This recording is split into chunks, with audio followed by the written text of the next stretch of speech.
Okay, so the ballot on the vote of amending the clause on the role of women in the home. So the first question was, should the clause be left as it is? And I think it's fairly clear there. So 88% of you said no, it should not be left as it is. We then went on to ask, well, if it were to be changed, would you delete it or would you amend or modify it? And again, there was a very clear 88% of people would amend or modify it rather than delete it. So I think that's a fairly clear result as well, that's what you would like, is to amend or modify the clause. Then we asked, well, in the event that you support change, which obviously you did, what change or changes would you support?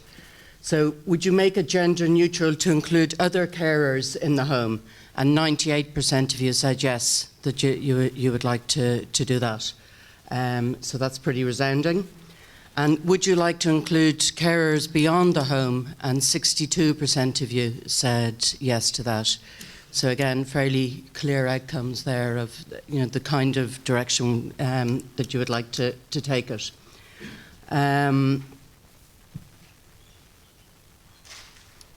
Okay, so this one says, noting that the state shall endeavour to ensure that mothers, obviously at the moment, shall not be obliged by economic necessity to engage in labour, what level of obligation? Because obviously that costs money.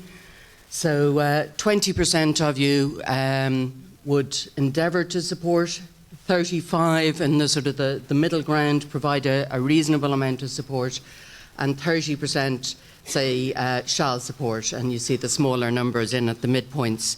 The average score there was 3.22. Okay, so very much right in the middle. Provide a reasonable level of support was the average view of the convention on that. Okay, so on the second ballot paper, which was on encouraging greater participation of women in public life and in politics. The first bit, we noted that it says all citizens shall, as human persons, be held equal before the law. Should it be amended to include an explicit provision on gender equality? 62% of people said yes to that. 37% no, and 1%, one person had no opinion on that. Okay, so again, quite clear that you would like an explicit provision on gender equality. Then should the Constitution place a duty on the state to take positive action to enhance women's participation? And you're very evenly divided for the first time. Okay, so it really is 50-50 on that, whether the Constitution should actually do that. With no opinion? There's a consistent 1% of you don't seem to have no opinion on all the issues. And then outside of the Constitution, because as you were noting yourselves, there's a lot of place in legislation and in other places. So would you like to see the government taking more action to encourage greater participation of women?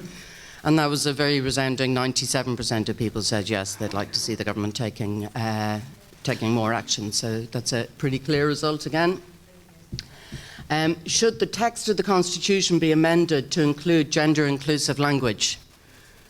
89% said yes, 9% no, and again we have 1% who had no opinion on that. So really, apart from the one where we were 50-50, all of the other results were all quite comfortable. Thank you. Great.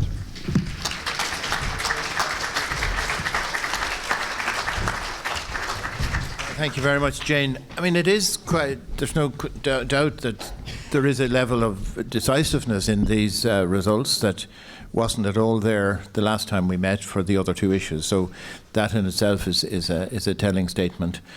I mean, I don't particularly want to open it up. We're getting close to 1 o'clock. If does anyone any quick views on what we've just heard? Yeah. Yeah. John Crotty, Table 5. Yesterday, one of the things that came up was that the Constitution should include something about including marginalised people, trying to get them involved in the body politics. There's no reference to that at all today. Again, it'll have to. These sort of issues will have to be covered in the report. I mean, that we'll be writing. So you'll find it there when the report is written.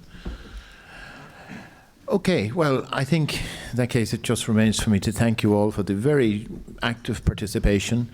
If there are any survey forms that you want to that remain to fill in, I really do stress the value of them, because they do enable us to try and make changes here and there.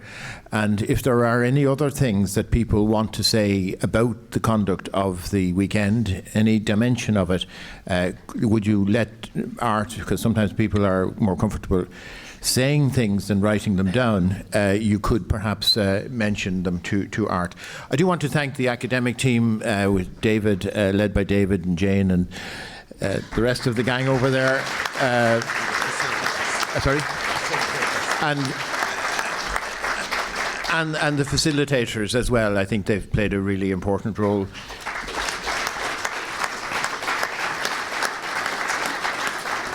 And I'm glad to say we have established a tradition, a convention of starting and finishing on time. And now we have 1 minute left to 1 o'clock. So thank you very much.